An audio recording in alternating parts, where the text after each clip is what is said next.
নমস্কার, আমি মাম্পি মণ্ডল, health wellness coach. তো আজকে একটা টপিক নিয়ে আপনাদের সাথে একটু আলোচনা করতে আসলাম। আমরা বেশিরভাগ মানুষ আমরা শুনতে পাই বারে বারে খিদে পাচ্ছে। এই বারে বারে খিদে পাওয়ার কারণে কিন্তু আমাদের ওজনটা বেড়ে যায়। তো অনেকে শোনা যায় যে এই যে বারে বারে খিদে পাচ্ছে সেটা থেকে আমরা কি করব, আমাদের ওজনটাও কিন্তু বেড়ে যাচ্ছে, আবার খিদেটাকেও আমরা কন্ট্রোল করতে পারছি না, সেক্ষেত্রে কি করব? দুই ধরনের কথা আমি বলবো।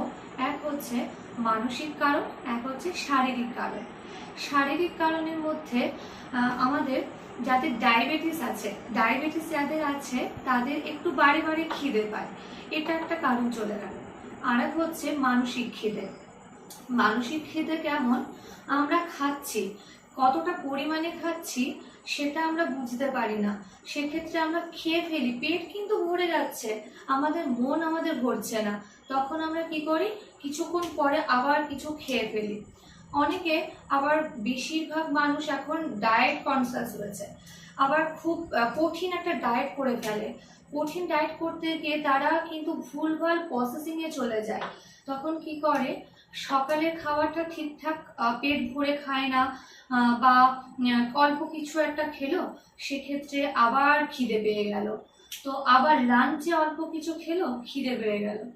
আপনাকে বুঝতে হবে কতটা আপনার বডির জন্য বা আপনার পেট কতটা আপনার খাবার চাইছে, সেটা আগে বুঝতে হবে। তো বুঝে তারপরে খেতে হবে। অনেকে আবার খিদে পায় সেটা বলে যে আমার খুব খিদে পাচ্ছে।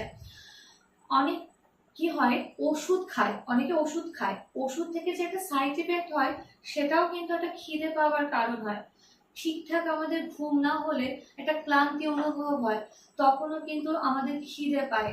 আবার আমরা ফোন দেখতে দেখতে খাই বা টিভি দেখতে দেখতে খাই, গল্প করতে করতে খাই, আমাদের কি হচ্ছে, কতটা কি খাচ্ছি না পাই টেস্ট, আর কতটা কি খাচ্ছি না পাই বুঝতে আমরা, আমাদের পেট ভরছে কিনা।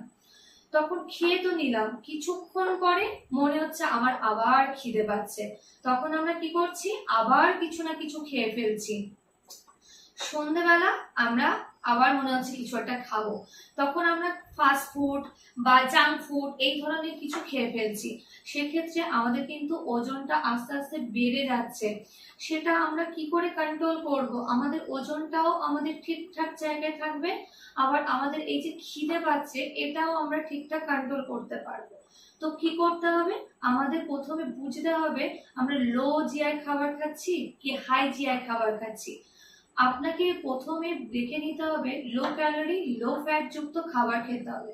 সেগুলো কেমন, একটু ওটস খেলাম, আমরা যখন খিদে পাচ্ছে তখন কোনো জাঙ্ক ফুড না খেয়ে একটু ওটস খেলাম, শসা খেলাম, বা ডিম খেলাম, ডিমের সাদা অংশটা খেলাম, কুসুম খাবো না, কিন্তু ডিমের সাদা অংশটা খাচ্ছি, বা একটু পাকা পেঁপে খেলাম। এইগুলো খেলে কি হচ্ছে, আমাদের লো ফ্যাট মানে লো জিআই লো ফ্যাট খাবারই খাচ্ছি, প্রোটিনও থাকছে, পেটও ভর্তি থাকছে, খিদে থেকে যে বাড়ি বাড়ি খিদে পাচ্ছে সেটা থেকেও আমরা বেরিয়ে আসতে পারছি। আবার আমরা মানে কি বলবো, যখনই আমরা খিদে পাই তখন খেতে ইচ্ছা করছে না, কিন্তু মনে হচ্ছে তো গালে কিছু দিই, সেক্ষেত্রে আপনারা কি করবেন, একটু আমলকি দেবেন গালে, একটু মৌরি, একটু জোয়ান, এই ধরনের গালে দিলে এই যে খাওয়া খাওয়া যে একটা ভাব মানে চলে আসে না মনের মধ্যে, যে আমার একটু খিদে পাচ্ছে এই যে ভাবটা চলে আসে, সেটা কিন্তু একটু কন্ট্রোল হয়। আবার অনেকে জল খায়, বারে বারে জল খায়, জল তো আমরা খাই, জলের মধ্যে যদি কিছু অ্যাড করে খাই সেটা কিন্তু আমাদের পেটটাও ভরে। যেমন একটু পুদিনা পাতা যদি আমরা জলের মধ্যে একটু ভিজিয়ে রাখি, একটু অ্যাড করি, জল পুদিনা পাতার সাথে আমরা জলটাও খাচ্ছি, জলও আমাদের পেটটা ভরে রাখছে। আবার আমরা কি খাচ্ছি, একটু ডাবের জল, ডাবের জল কিন্তু প্রচুর ভালো কাজ করে, আমাদের ওয়েট লস বলুন বা স্কিনের দিক থেকে বলুন, সব দিক থেকে কিন্তু বেটার কাজ করে। একটু ডাবের জল খেলাম, সেটাও কিন্তু একটু পেটটা ভর্তি থাকছে। এইভাবে যদি আমরা চলতে থাকি। আর আরেকটা কথা যেটা বলতে ভুলে গেলাম, আমরা একটু তরমুজ খেতে পারি। তরমুজ খেলে কি হচ্ছে, পেটটাও ভরছে, আমাদের যে জলের যে ঘাটতি সেটাও ফুলফিল করছে। শসা, তরমুজ এই ধরনের ফলগুলো কিন্তু আমাদের জলটাকেও, জলের কন্টেন্টটাকেও একটু মানে ভর্তি রাখছে পেটে, আবার খিদেটাকেও মানে ঠিকঠাক জায়গায় মানে ভর্তি রাখছে। তো আজকে এই পর্যন্ত, অন্য কোনো দিন আবার কোনো না কোনো টপিক নিয়ে আবারও আসবো। তো আজকের মতো এইটুকু, নমস্কার।